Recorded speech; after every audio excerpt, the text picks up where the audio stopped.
ಮಿತ್ರರೇ ನಮಸ್ಕಾರ. ಮಿತ್ರರೇ, ನಿನ್ನೆ ನಾನು ವಿಡಿಯೋದಲ್ಲಿ ಕಾವೇರಿ ಇಂಜಿನ್ ಬಗ್ಗೆ ಸ್ವಲ್ಪ ತಿಳಿಸ್ಕೊಟ್ಟಿದ್ದೆ. ಯಾಕೆಂದರೆ ಇಡೀ ದೇಶದಲ್ಲಿ ಅದ್ರ ಬಗ್ಗೆ ಚರ್ಚೆ ಆಗ್ತಾ ಇತ್ತು. ಸೋಷಿಯಲ್ ಮೀಡಿಯಾಗಳಲ್ಲಿ ಫಂಡ್ ಕಾವೇರಿ ಇಂಜಿನ್ ಅನ್ನುವಂಥ ವಿಚಾರ ಟ್ರೆಂಡಿಂಗ್ಗೆ ಬಂದಿತ್ತು. ದೇಶದ ಜನ ಕಾವೇರಿ ಇಂಜಿನ್ ಪರವಾಗಿ ಮಾತನಾಡೋದಕ್ಕೆ ಶುರು ಮಾಡಿದರು. ಅದಾಗಲೇ ಭಾರತದ ರಕ್ಷಣಾ ಇಲಾಖೆ ಒಂದು ಮಹತ್ವದ ತೀರ್ಮಾನವನ್ನು ಕೈಗೊಳ್ಳಿತು. ಅದೇನು ಕೇಳಿದ್ರೆ, ಆಮ್ಕಾ ಯೋಜನೆಗೆ ಹಸಿರು ನಿಶಾನೆಯನ್ನು ತೋರಿಸಿದ್ದು. ಈ ಆಮ್ಕಾ ಯೋಜನೆಯ ಬಗ್ಗೆ ನಾನೇನು ನಿಮಗೆ ವಿವರಿಸಿ ಹೇಳಬೇಕಾಗಿಲ್ಲ. ಕಳೆದ ಕೆಲ ವರ್ಷಗಳಿಂದ ಈ AMCA ಬಗ್ಗೆ ನಾವೆಲ್ಲ ಪ್ರತಿನಿತ್ಯ ಕೇಳ್ತಾ ಇದ್ದೀವಿ. ಇದು ಭಾರತದ 5th ಜನರೇಷನ್ ಫೈಟರ್ ಜೆಟ್, ಭಾರತದಲ್ಲೇ ರೆಡಿ ಆಗುತ್ತೆ, ಭಾರತದ ಓನ್ ಟೆಕ್ನಾಲಜಿ, ಇದು ಅಮೆರಿಕದ F-35 ಅನ್ನು ಸೈಡ್ ಹೊಡೆಯುತ್ತೆ, F-22 ರಾಫ್ಟರ್ಗಿಂತಲೂ ಕೂಡ ಇದು ಅತ್ಯಾಧುನಿಕವಾಗಿದೆ. ಈ ಸುದ್ದಿಯನ್ನೆಲ್ಲ ನಾವು ಕೇಳ್ತಾ ಇದ್ವಿ. ಆದ್ರೆ ಈಗೇನು ಸುದ್ದಿ ಬಂದಿದೆ ಅಂತಂದ್ರೆ, ರಕ್ಷಣಾ ಇಲಾಖೆ ಇದಕ್ಕೆ ಹಸಿರು ನಿಶಾನೆ ತೋರಿಸಿದೆ ಅಂತ. ಮಿತ್ರರೇ, ಯಾವಾಗ ಈ ಸುದ್ದಿ ಬಂತು ಅಂದರೆ ರಕ್ಷಣಾ ಇಲಾಖೆ ಇದಕ್ಕೆ ಒಪ್ಪಿಗೆ ಕೊಟ್ಟಿದೆ ಅಂತ ಜನರೆಲ್ಲ ಬಹಳ ಆಶ್ಚರ್ಯದಿಂದ ನೋಡೋದಕ್ಕೆ ಶುರು ಮಾಡಿದ್ರು. ಹಾಗಾದ್ರೆ ಇಷ್ಟು ದಿನ ಒಪ್ಪಿಗೆ ಸೂಚಿಸಿರ್ಲಿಲ್ವಾ? ಆಮ್ಕಾ ಯೋಜನೆಗೆ ಏನು ಕೆಲಸ ಆಗಿಲ್ವಾ? ಏನಿದು ಹೊಸ ವಿಚಾರ? ಹೀಗೆ ನಾನಾ ಬಗೆಯಲ್ಲಿ ಜನರಿಗೆ ಗೊಂದಲ ಶುರುವಾಗಿದೆ. ಮಿತ್ರರೇ, ಈ ಆಮ್ಕಾ ಯೋಜನೆ ಏನು, ಯಾಕೋಸ್ಕರವಾಗಿ ಇದು ವಿಳಂಬ ಆಗ್ತಾ ಇದೆ, ಈಗ ಸರ್ಕಾರ ಎಂತಹ ತೀರ್ಮಾನ ಕೈಗೊಂಡಿದೆ, ನಿಜವಾಗ್ಲೂ ಭಾರತ 5th ಜನರೇಷನ್ ಫೈಟರ್ ಜೆಟ್ನ ಕ್ಲಬ್ಬನ್ನು ಸೇರೋದಕ್ಕೆ ಸಾಧ್ಯ ಇದೆಯಾ, ಭಾರತಕ್ಕೆ ಏನೇನು ಚಾಲೆಂಜಸ್ ಇದೆ ಅದನ್ನು ನಿವಾರಣೆ ಮಾಡೋದಕ್ಕೆ ಸರ್ಕಾರ ಏನೆಲ್ಲ ಪ್ಲಾನ್ ಮಾಡಿಕೊಂಡಿದೆ, ಭಾರತಕ್ಕೆ ಇದರ ಅನಿವಾರ್ಯತೆ ಎಷ್ಟಿದೆ, ಇದೆಲ್ಲದರ ಬಗ್ಗೆ ಡೀಟೇಲ್ ಆಗಿ ಈ ವಿಡಿಯೋದಲ್ಲಿ ನಿಮಗೆ ತಿಳಿಸ್ಕೊಡುವಂತಹ ಪ್ರಯತ್ನ ಮಾಡ್ತೀನಿ. ನೀವು ಈ ವಿಡಿಯೋನ ಕೊನೆವರೆಗೂ ಮಿಸ್ ಮಾಡದೆ ನೋಡಿ.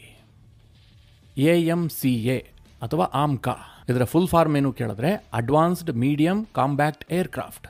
ಇದು ಭಾರತದ ಬಹುನಿರೀಕ್ಷಿತ 5th ಜನರೇಷನ್ ಫೈಟರ್ ಜೆಟ್ ಯೋಜನೆ. ಇವತ್ತು ವಿಶ್ವದಲ್ಲಿ 3 ದೇಶಗಳು ಮಾತ್ರ 5th ಜನರೇಷನ್ ಫೈಟರ್ ಜೆಟ್ ಅನ್ನ ಓನ್ ಆಗಿ ರೆಡಿ ಮಾಡಿದ್ದಾವೆ.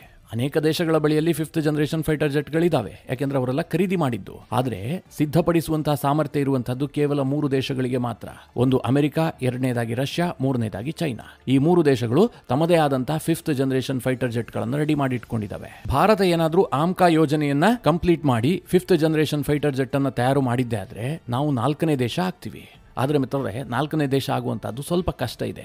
ಯಾಕೆ ಅಂತಂದರೆ ಈಗಾಗಲೇ ದಕ್ಷಿಣ ಕೊರಿಯಾ ಮತ್ತು ತುರ್ಕಿ 5th ಜನರೇಷನ್ ಫೈಟರ್ ಜೆಟ್ಗೋಸ್ಕರವಾಗಿ ಕೆಲಸವನ್ನು ಆರಂಭಿಸಿದ್ದಾವೆ. ತುರ್ಕಿ ಖಾನ್ ಹೆಸರಿನ 5th ಜನರೇಷನ್ ಫೈಟರ್ ಜೆಟ್ ಅನ್ನು ಅಭಿವೃದ್ಧಿ ಮಾಡ್ತಾ ಇದೆ, ಇನ್ನೂ ಕೂಡ ಅಭಿವೃದ್ಧಿ ಹಂತದಲ್ಲಿದೆ. ಹಾಗೆ ದಕ್ಷಿಣ ಕೊರಿಯಾ KF-21 ಅನ್ನುವಂಥ ಹೆಸರಿನ 5th ಜನರೇಷನ್ ಫೈಟರ್ ಜೆಟ್ ಅನ್ನು ಅವರು ಕೂಡ ರೆಡಿ ಮಾಡ್ತಾ ಇದ್ದಾರೆ. ಒಂದು ವೇಳೆ ಅವರು ನಮಗಿಂತಲೂ ಕೂಡ ಮೊದಲೇ 5th ಜನರೇಷನ್ ಫೈಟರ್ ಜೆಟ್ ಅನ್ನು ತಯಾರು ಮಾಡಿದ್ದೆ ಆದರೆ ಅವರು ವಿಶ್ವದ 4ನೇ ದೇಶವಾಗಿ ಹೊರಹೊಮ್ಮುತ್ತಾರೆ. ಹೀಗಾಗಿ ಭಾರತಕ್ಕೆ ಅನೇಕ ಆಪ್ಷನ್ ಇದೆ. ನಾವೇನಾದರೂ ವೇಗವಾಗಿ ಈ ಯೋಜನೆಯನ್ನು ಕಂಪ್ಲೀಟ್ ಮಾಡಿದ್ದೆ ಆದರೆ ತುರ್ಕಿಗೆ ಮತ್ತು ದಕ್ಷಿಣ ಕೊರಿಯಾಗೆ ಯಶಸ್ಸು ಸಿಕ್ಕಿಲ್ಲ ಅಂತಂದ್ರೆ ನಾವು 4ನೇ ದೇಶ ಆಗ್ತೀವಿ. ಒಂದು ವೇಳೆ ಅವರಿಗೆ ಯಶಸ್ಸು ಸಿಕ್ಕಿದ್ರೆ ನಾವು 6ನೇ ದೇಶ ಬೇಕಾದರೂ ಆಗಬಹುದು. ಅಂತಹ ಪರಿಸ್ಥಿತಿಯಲ್ಲಿ ನಾವಿದ್ದೀವಿ. ಸದ್ಯ ಭಾರತದ ಬಳಿಯಲ್ಲಿರುವಂತದ್ದು 4.5 ಜನರೇಷನ್ ಫೈಟರ್ ಜೆಟ್ ಮಾತ್ರ. ಅಂದ್ರೆ ನಮ್ಮ ರಫೇಲ್ ಖರೀದಿ ಮಾಡಿದೀವಲ್ಲ, ಅದು ಅತ್ಯಂತ ಆಧುನಿಕವಾದಂತಹ ಫೈಟರ್ ಜೆಟ್ಟೆ. ಆದ್ರೆ ಅದರ ಜನರೇಷನ್ ಬಂದ್ಬಿಟ್ಟು 4.5 ಮಾತ್ರ. ಹಾಗೆ ಭಾರತವೇ ಅಭಿವೃದ್ಧಿ ಪಡಿಸಿರುವಂತಹ ತೇಜಸ್ MK1 ಕೂಡ 4.5 generation. 5th generation fighter jet ಅನ್ನ ಭಾರತ ಖರೀದಿಯೂ ಮಾಡಿಲ್ಲ, ಭಾರತ ಸ್ವಂತವಾಗಿ ಇದುವರೆಗೆ ಅಭಿವೃದ್ಧಿ ಪಡಿಸೋದಕ್ಕೂ ಕೂಡ ಸಾಧ್ಯ ಆಗಿಲ್ಲ.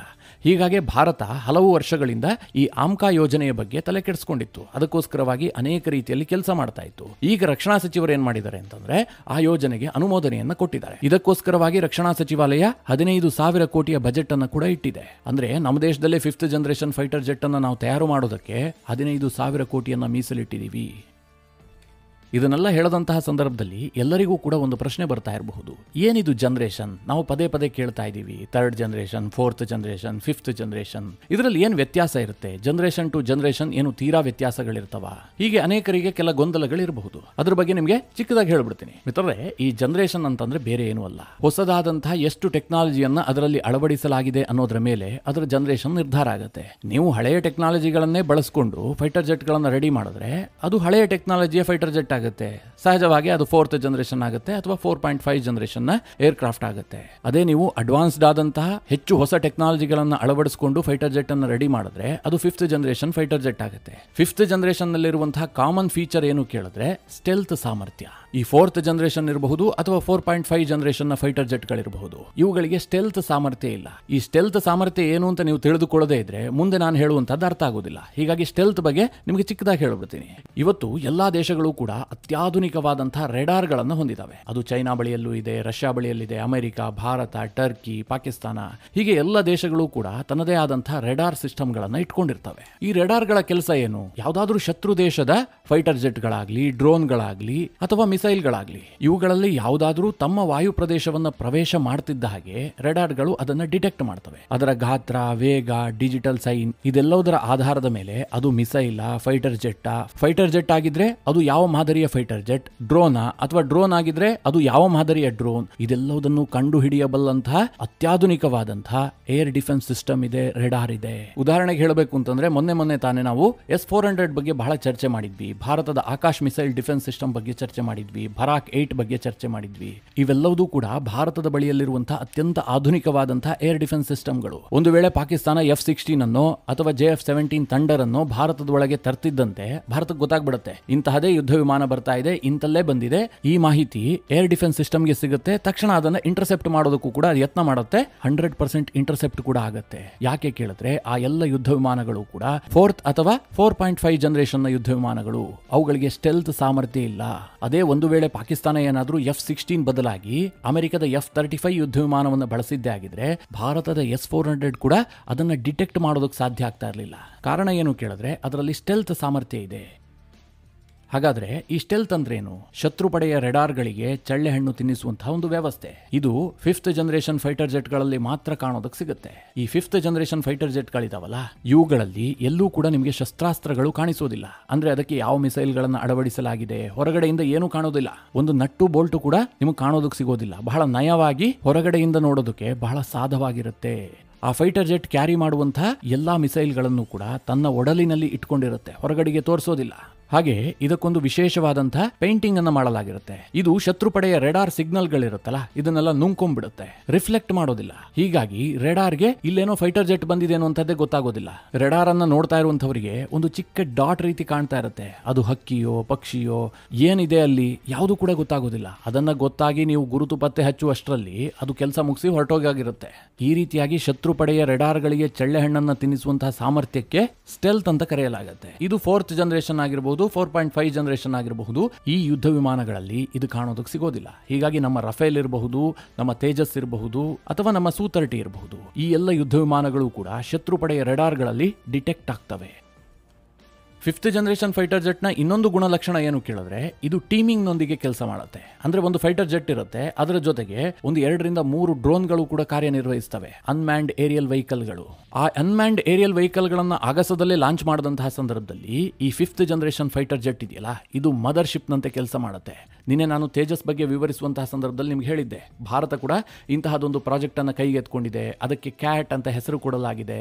ಆದಷ್ಟು ಶೀಘ್ರದಲ್ಲಿ ಭಾರತದ ತೇಜಸ್ಗೆ ಇದನ್ನ ಜೋಡಿಸಲಾಗುತ್ತೆ ಅಂತ. ಆದ್ರೆ 5th ಜನರೇಷನ್ ನ ಎಲ್ಲಾ ಫೈಟರ್ ಜೆಟ್ ಗಳಲ್ಲೂ ಕೂಡ ಈ ಟೀಮಿಂಗ್ ವ್ಯವಸ್ಥೆ ಇರುತ್ತಲ್ಲ, ಇದು ಕಾಮನ್ ಆಗಿ ಕಾಣೋದಕ್ಕೆ ಸಿಗುತ್ತೆ. ಹೀಗಾಗಿ ಸದ್ಯ ಭೂಮಿ ಮೇಲಿರುವಂತಹ ಅತ್ಯಂತ ಅಡ್ವಾನ್ಸ್ಡ್ ಫೈಟರ್ ಜೆಟ್ ಗಳಂತಂದ್ರೆ ಅದು 5th ಜನರೇಷನ್ ನ ಫೈಟರ್ ಜೆಟ್ ಗಳು.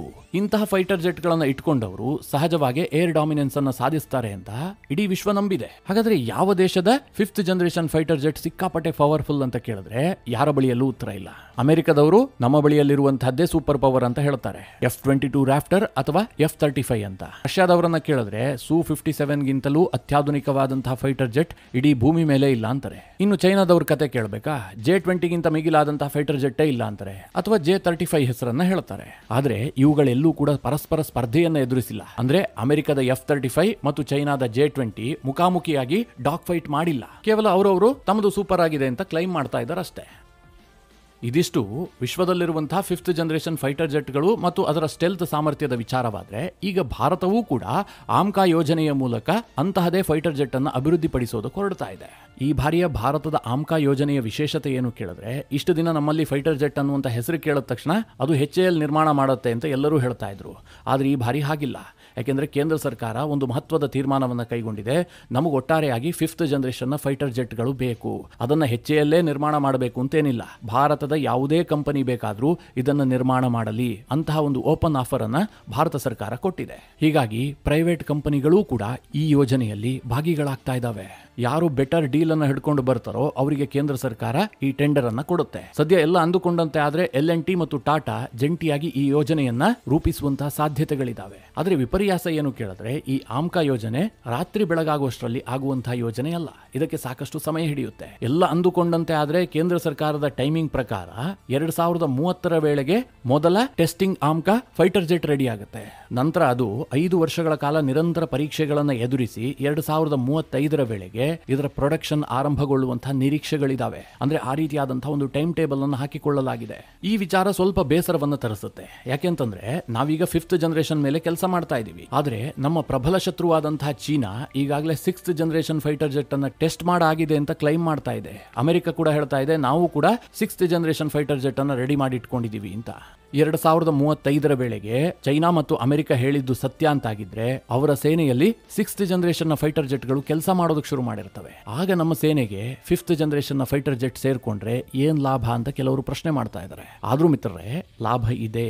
ನಾವೇನಾದ್ರೂ ಇವತ್ತು ಓನ್ ಆದಂತಹ ಇಂಜಿನ್ ಅನ್ನ ತಯಾರು ಮಾಡಿಕೊಂಡು, ಅಂದ್ರೆ ಫೈಟರ್ ಜೆಟ್ ಇಂಜಿನ್ ಅನ್ನ ರೆಡಿ ಮಾಡಿಕೊಂಡು ಆಮ್ಕಾ ಯೋಜನೆಯನ್ನ ಕಂಪ್ಲೀಟ್ ಮಾಡಿದ್ದೆ ಆಗಿದ್ರೆ ಅದು ಬಹಳ ದೊಡ್ಡ ಯಶಸ್ಸು. ಭಾರತ ಫೈಟರ್ ಜೆಟ್ಗಳ ವಿಚಾರದಲ್ಲಿ ಕಂಪ್ಲೀಟ್ ಆತ್ಮನಿರ್ಭರವಾಗುತ್ತೆ. ನಾವು ಯಾರ ಮೇಲೂ ಡಿಪೆಂಡ್ ಆಗಿರೋದು ಬೇಡ. ನಮ್ಗೆ ಅವ್ರು ಸಪ್ಲೈ ಮಾಡಬೇಕು, ಇವ್ರು ಸಪ್ಲೈ ಮಾಡಬೇಕು, ನಮ್ಮಲ್ಲಿ ಈ ಟೆಕ್ನಾಲಜಿ ಇದೆ, ನಾವು ಇನ್ನೊಂದು ಟೆಕ್ನಾಲಜಿಗೋಸ್ಕರವಾಗಿ ಬೇರೆಯವ್ರ ಮುಂದೆ ಭಿಕ್ಷೆ ಬೇಡಬೇಕು, ಇದು ಯಾವ ಸ್ಥಿತಿಯೂ ಕೂಡ ಇರೋದಿಲ್ಲ. ಜೊತೆಗೆ ನಮ್ಮದೇ ಆದಂತಹ ಓನ್ ಟೆಕ್ನಾಲಜಿ ಇದ್ದಿದ್ದೇ ಆದ್ರೆ ಏರ್ ಡಾಮಿನೆನ್ಸ್ ಸಾಧಿಸೋದಕ್ಕೆ ಬಹಳ ಹೆಲ್ಪ್ ಆಗುತ್ತೆ. ಇವತ್ತು ಚೈನಾ 2 ಮಾದರಿಯ 5th ಜನರೇಷನ್ ಫೈಟರ್ ಜೆಟ್ ಅನ್ನ ಹೊಂದಿದೆ. ಆದ್ರೆ ಅವರು ಆ 5th ಜನರೇಷನ್ ಫೈಟರ್ ಜೆಟ್ ಗಳಲ್ಲಿ J-35 ಮಾದರಿಯನ್ನ ಬೇರೆ ದೇಶಗಳಿಗೆ ಮಾರಾಟ ಮಾಡೋದಕ್ಕೆ ಸಿದ್ಧ ಇದ್ದಾರೆ. ಪಾಕಿಸ್ತಾನಕ್ಕೂ ಕೂಡ ಕೊಡ್ತೀವಿ ಅಂತ ಹೇಳ್ತಾ ಇದಾರಲ್ಲ. ಅವರು J-20 ಅನ್ನ ಮಾರಾಟ ಮಾಡೋದಿಲ್ಲ. ಅದನ್ನ ತನ್ನ ದೇಶದ ಸೇನೆಯ ಯೂಸ್ಗೆ ಮಾತ್ರ ಬಳಸ್ಕೊಳ್ತಾರೆ. ಯಾಕೆ ಹಾಗೆ ಕೇಳಿದ್ರೆ ಆ ಟೆಕ್ನಾಲಜಿ ಎಲ್ಲೂ ಕೂಡ ಲೀಕ್ ಆಗಬಾರ್ದು ಅಂತ. ಅಮೆರಿಕ ಕೂಡ F-22 ರಾಫ್ಟರ್ ವಿಚಾರದಲ್ಲಿ ಹೀಗೆ ಮಾಡಿದೆ. ಅದನ್ನ ಯಾರಿಗೂ ಮಾರಾಟ ಮಾಡಿಲ್ಲ. ಅದೇ F-35 ಅನ್ನ ಕೇಳಿದವರಿಗೆಲ್ಲ ಕೊಟ್ಟಿದ್ದಾರೆ. ಭಾರತಕ್ಕೂ ಕೂಡ ಮಾರಾಟ ಮಾಡೋದಕ್ಕೆ ಅವರು ಮುಂದೆ ಬಂದಿದ್ರು. ಈ ದೇಶಗಳೆಲ್ಲವೂ ಕೂಡ ಒಂದು ಟೆಕ್ನಾಲಜಿಯನ್ನ ತನ್ನ ಬಳಿಯಲ್ಲೇ ಉಳಿಸ್ಕೊಳ್ಳುತ್ತೆ. ಯಾಕೆ ಕೇಳಿದ್ರೆ ಯುದ್ಧದಂತಹ ಸನ್ನಿವೇಶದಲ್ಲಿ ಶತ್ರು ಪಡೆಯನ್ನ ಕಟ್ಟಿ ಹಾಕೋದಕ್ಕೆ ಇದು ಸಹಾಯ ಮಾಡುತ್ತೆ ಅಂತ. ಹೀಗಾಗಿ ಮಿತ್ರರೇ, ಭಾರತ ಆಮ್ಕಾ ಯೋಜನೆಯನ್ನ ಓನ್ ಆಗಿ ಡೆವಲಪ್ ಮಾಡಿದ್ದೆ ಆದ್ರೆ ಈ ವಿಚಾರದಲ್ಲಿ ಭಾರತಕ್ಕೆ ದೊಡ್ಡ ಹೆಲ್ಪ್ ಆಗುತ್ತೆ. ನಮ್ಮ ಟೆಕ್ನಾಲಜಿ ಇನ್ಯಾರಿಗೋ ಗೊತ್ತು ಅಂತಾಗ್ಲಿ ಅಥವಾ ಅವರ ಬಳಿಯಲ್ಲೂ ಕೂಡ ಈ ಯುದ್ಧ ವಿಮಾನಗಳು ಇದಾವೆ ಅಂತ ಭಾರತ ತಲೆ ಕೆಡಿಸ್ಕೊಳ್ಬೇಕಾಗಿಲ್ಲ. ನಾವೇನಾದ್ರೂ 5th ಜನರೇಷನ್ ಆಮ್ಕಾವನ್ನ ರೆಡಿ ಮಾಡಿದ್ದೆ ಆದ್ರೆ ಕೆಲವೇ ವರ್ಷಗಳಲ್ಲಿ ನಾವು 6th ಜನರೇಷನ್ ಫೈಟರ್ ಜೆಟ್ ಗಳನ್ನು ಕೂಡ ರೆಡಿ ಮಾಡ್ತೀವಿ. ಯಾಕೆಂದ್ರೆ ಆಲ್ರೆಡಿ ನಮಗೆ ಆ ತಂತ್ರಜ್ಞಾನದ ಅರಿವಿರುತ್ತೆ. ಮುಖ್ಯವಾಗಿ ನಮಗೆ ಫೈಟರ್ ಜೆಟ್ ಇಂಜಿನ್ ಟೆಕ್ನಾಲಜಿಯೂ ಕೂಡ ಸಿಕ್ಕಿರುತ್ತೆ. ಇದಕ್ಕೋಸ್ಕರವಾಗಿ ಭಾರತ ಇದಕ್ಕೆ ಹೆವಿ ಇನ್ವೆಸ್ಟ್ಮೆಂಟ್ ಮಾಡೋದಕ್ಕೆ, ಪ್ರೈವೇಟ್ ಸೆಕ್ಟರ್ಗೂ ಕೂಡ ಇದನ್ನ ಓಪನ್ ಮಾಡೋದಕ್ಕೆ ಸರ್ಕಾರ ತೀರ್ಮಾನ ಕೈಗೊಂಡಿದೆ. ಇದನ್ನೆಲ್ಲ ಹೇಳದಂತಹ ಸಂದರ್ಭದಲ್ಲಿ ಕೆಲವರಿಗೆ ಒಂದು ಪ್ರಶ್ನೆ ಬಂದಿರಬಹುದು. ಹಾಗಾದ್ರೆ 2035 ನಮ್ಮ ಕತೆ ಏನು? ನಾವಿನ್ನೂ ಕೂಡ 4.5 ಜನರೇಷನ್ ಫೈಟರ್ ಜೆಟ್ ನಲ್ಲೇ ಇದೀವಲ್ಲ. ಅತ್ತ ಪಾಕಿಸ್ತಾನಕ್ಕೆ ಚೀನಾ ಹೇಳ್ತಾ ಇದೆ J-35 ಕೊಡ್ತೀವಿ ಅಂತ. ಚೈನಾ ಬಳಿಯಲ್ಲಿ 2 ಮಾದರಿಯ 5th ಜನರೇಷನ್ ಫೈಟರ್ ಜೆಟ್ಗಳಿದಾವೆ. ಭಾರತಕ್ಕೆ ಇದರಿಂದ ತೊಂದರೆ ಇಲ್ವಾ ಅಂತ. ಮಿತ್ರರೇ, ಭಾರತಕ್ಕೆ ಯಾವತ್ತೂ ಕೂಡ ಈ ಜನರೇಷನ್ ಮ್ಯಾಟ್ರೇ ಆಗಿಲ್ಲ. ನಿಮಗೆ 2 ಉದಾಹರಣೆ ಕೊಡ್ತೀನಿ. ನಿಮಗೆ ಅವಾಗ ಗೊತ್ತಾಗುತ್ತೆ ಭಾರತದ ಸೇನೆಯ ತಾಕತ್ ಎಷ್ಟಿದೆ, ಜನರೇಷನ್ ಏನಾದ್ರೂ ಮ್ಯಾಟರ್ ಆಗುತ್ತಾ ಅಂತ. 1965 ಭಾರತ ಪಾಕಿಸ್ತಾನ ಯುದ್ಧ ಆಯಿತು. ಆ ಸಂದರ್ಭದಲ್ಲಿ ವಿಶ್ವದ ಪತ್ರಿಕೆಗಳು ಏನ್ ಬರೀತಾ ಇದ್ವು ಗೊತ್ತಾ? ಪಾಕಿಸ್ತಾನ ಏರ್ ಡಾಮಿನೆನ್ಸ್ ಅನ್ನ ಸಾಧಿಸುತ್ತೆ. ಪಾಕಿಸ್ತಾನದ ಏರ್ ಫೋರ್ಸ್ ಮುಂದೆ ಭಾರತ ಕೆಲವೇ ಕ್ಷಣಗಳ ಕಾಲ ನಿಲ್ಲೋದಕ್ಕೆ ಸಾಧ್ಯ ಇಲ್ಲ ಅಂತ ಅಂತಾರಾಷ್ಟ್ರೀಯ ಪತ್ರಿಕೆಗಳಲ್ಲಿ ವರದಿ ಪ್ರಕಟ ಆಗ್ತಾ ಇತ್ತು. ಯಾಕಂತಹ ವರದಿಗಳನ್ನು ಪ್ರಕಟಿಸಲಾಗ್ತಾ ಇತ್ತು ಕೇಳಿದ್ರೆ, ಪಾಕಿಸ್ತಾನದ ಏರ್ ಫೋರ್ಸ್ ಬಳಿಯಲ್ಲಿ ಆ ಕಾಲದ ಅತ್ಯಂತ ಆಧುನಿಕವಾದ ಫೈಟರ್ ಜೆಟ್ ಅಂತ ಹೆಸರು ಮಾಡಿದ್ದಂತಹ ಸ್ಟಾರ್ ಫೈಟರ್ ಜೆಟ್ ಗಳಿದ್ವು. ಇದನ್ನು ಅಮೆರಿಕ ರೆಡಿ ಮಾಡಿತ್ತು. ಈಗ ಅಮೆರಿಕ F-35ಗೆ ಯಾವ ರೇಂಜ್ ನಲ್ಲಿ ಬಿಲ್ಡಪ್ ಕೊಡ್ತಾ ಇದೆಯಲ್ಲ, ಆ ಕಾಲದಲ್ಲಿ ಈ ಸ್ಟಾರ್ ಫೈಟರ್ಗೂ ಕೂಡ ಅದೇ ರೀತಿಯ ಬಿಲ್ಡಪ್ ಅನ್ನ ಕೊಡ್ತಾ ಇತ್ತು. ಭಾರತದ ಬಳಿಯಲ್ಲಿದ್ದು ಆಗ ಅತ್ಯಂತ ಆಧುನಿಕವಾದ ಫೈಟರ್ ಜೆಟ್ ಅಂತಂದ್ರೆ ಮಿಸ್ಟರಿ ಫೈಟರ್ ಜೆಟ್. ಇದು ಪಾಕಿಸ್ತಾನದ ಜೆಟ್ಗಳಿಗೆ ಸರಿಸಮ ಇರಲಿಲ್ಲ. ಈಗಿನ ಸ್ಥಿತಿಗೆ ಉದಾಹರಣೆಯನ್ನ ಕೊಡಬೇಕು ಅಂತಂದ್ರೆ ನಮ್ಮಲ್ಲಿ Su-30 ಇದಾವೆ. ಈ Su-30ಗೆ F-35 ಮುಖಾಮುಖಿ ಆದ್ರೆ ಯಾವ ಪರಿಸ್ಥಿತಿ ಇರುತ್ತೆ? ಒಂದು 4th ಜನರೇಷನ್, ಇನ್ನೊಂದು 5th ಜನರೇಷನ್. ಹೀಗಾಗಿ 1965 ಸಂದರ್ಭದಲ್ಲಿ ಭಾರತದ ಏರ್ ಫೋರ್ಸ್ ಅನ್ನ ಅಂತಾರಾಷ್ಟ್ರೀಯ ಪತ್ರಿಕೆಗಳು ಡಮ್ಮಿ ಮಾಡಿ ವರದಿಯನ್ನ ಪ್ರಕಟಿಸ್ತಾ ಇದ್ವು. ಪಾಕಿಸ್ತಾನ ಭಾರತದ ವಿರುದ್ಧ ಏರ್ ಡಾಮಿನೆನ್ಸ್ ಅನ್ನ ಸಾಧಿಸುವಂತಹ ಎಲ್ಲಾ ಸಾಧ್ಯತೆಗಳಿದಾವೆ ಅಂತ ವರದಿ ಪ್ರಕಟ ಆಗ್ತಾ ಇದ್ವು. ಆದ್ರೆ ಯುದ್ಧ ಆರಂಭವಾದಾಗ ಕತೆಯೇ ಬೇರೆ ಆಗೋಗಿತ್ತು. ನೀವೆಲ್ಲ ಸ್ಕ್ವಾಡ್ರನ್ ಲೀಡರ್ ಶಹೀದ್ A.B. ದೇವಯ್ಯ ಹೆಸರನ್ನ ಕೇಳಿರಬಹುದು. ಇವರು ನಮ್ಮ ಕರ್ನಾಟಕದವರು. 1965 ಯುದ್ಧದಲ್ಲಿ ಈ ಶಹೀದ್ A.B. ದೇವಯ್ಯ ಭಾರತದ ಮಿಸ್ಟರಿ ಫೈಟರ್ ಜೆಟ್ ನ ಮೂಲಕ ಪಾಕಿಸ್ತಾನದ ಬಳಿ ಇದ್ದಂತಹ ಅಮೆರಿಕದ ಅತ್ಯಂತ ಆಧುನಿಕವಾದಂತಹ ಸ್ಟಾರ್ ಫೈಟರ್ ಅನ್ನ ಹೊಡೆದುರುಳಿಸಿದ್ರು. ಇದು ಪಾಕಿಸ್ತಾನಕ್ಕೆ ಮಾತ್ರ ಮುಖಭಂಗವಾಗಿರಲಿಲ್ಲ, ಅಮೆರಿಕಾಗೆ ದೊಡ್ಡ ಮುಖಭಂಗ ಆಗಿತ್ತು. ಅಮೆರಿಕ ತನ್ನ ಟೀಮ್ ಅನ್ನ ಕಳುಹಿಸಿ ಅಲ್ಲೇನಾಯ್ತು, ಯಾಕೋಸ್ಕರವಾಗಿ ಸ್ಟಾರ್ ಫೈಟರ್ ಕೊಲ್ಯಾಪ್ಸ್ ಆಯಿತು ಅಂತ ತನಿಖೆಯನ್ನ ಮಾಡಿಸಿತ್ತು. ಅದರಲ್ಲಿ ಕೆಲ ಸುಧಾರಣೆಗಳನ್ನು ಕೂಡ ಕೂಡ ನಂತರದಲ್ಲಿ ತಂತು ಅಂತೇಳಿ ವರದಿಗಳನ್ನು ಪ್ರಕಟಿಸಲಾಗಿತ್ತು. ಅದು 1965ರ ಕಥೆ. ಆದರೆ 2019ರ ಉದಾಹರಣೆ ಕೂಡ ನಿಮ್ಮ ಮುಂದಿದೆಯಲ್ಲ. ಭಾರತದ wing commander Abhinandan Varthaman 3rd ಜನರೇಷನ್ನ MiG-21 ಬೈಸಿನ್ ಮೂಲಕವಾಗಿ ಪಾಕಿಸ್ತಾನದ ಬಳಿ ಇರುವಂತಹ ಅಮೆರಿಕ ನಿರ್ಮಿತ F-16 ಯುದ್ಧ ವಿಮಾನ, ಅದು 4th ಜನರೇಷನ್ ಫೈಟರ್ ಜೆಟ್, ಅತ್ಯಂತ ಅಡ್ವಾನ್ಸ್ಡ್ ಆದಂತಹ ಫೈಟರ್ ಜೆಟ್, ಅದನ್ನ ಹೊಡೆದಾಕ್ ಬಂದಿದ್ರಲ್ಲ. ಭಾರತದ ಮಿಲಿಟರಿ ಟ್ರೈನಿಂಗ್ ಜೊತೆಗೆ ಭಾರತೀಯ ಸೈನಿಕರ ದೇಶಭಕ್ತಿಯ ಮುಂದೆ ಈ 5th ಜನರೇಷನ್ 4th ಜನರೇಷನ್ ಇದು ಯಾವುದೂ ಕೂಡ ಮ್ಯಾಟರ್ ಆಗೋದಿಲ್ಲ. ಹೀಗಾಗಿ ಭಾರತಕ್ಕೆ ಯಾರು ಏನೇ ಹೇಳಿದ್ರು ಕೂಡ ನಾವು ಅಷ್ಟಾಗಿ ಫೈಟರ್ ಜೆಟ್ಗಳ ಬಗ್ಗೆ ತಲೆ ಕೆಡಿಸ್ಕೊಳ್ತಾ ಇಲ್ಲ. ಅಮೆರಿಕದವರು ಮೇಲಿಂದ ಮೇಲೆ ಹೇಳ್ತಾರೆ, ಭಾರತದಲ್ಲಿ ಪೆಹಲ್ಗಾಮ್ ಅಟ್ಯಾಕ್ ಆಯ್ತಲ್ಲ, ಆ ಸಂದರ್ಭದಲ್ಲಿ ಅಮೆರಿಕದ ಉಪಾಧ್ಯಕ್ಷ JD ವ್ಯಾನ್ಸ್ ಭಾರತದಲ್ಲೇ ಇದ್ರು. ಅವ್ರೇನ್ ಹೇಳಿದ್ರು ಗೊತ್ತಾ? ಭಾರತ ಏನಾದ್ರೂ F-35 ಅನ್ನ ಖರೀದಿ ಮಾಡಿದ್ದೆ ಆದ್ರೆ ಭಾರತ ಇನ್ನಷ್ಟು ಶಕ್ತಿಯುತವಾಗುತ್ತೆ, ಭಾರತ ತನ್ನನ್ನು ತಾನು ರಕ್ಷಿಸಿಕೊಳ್ಳಬಹುದು ಅಂತ.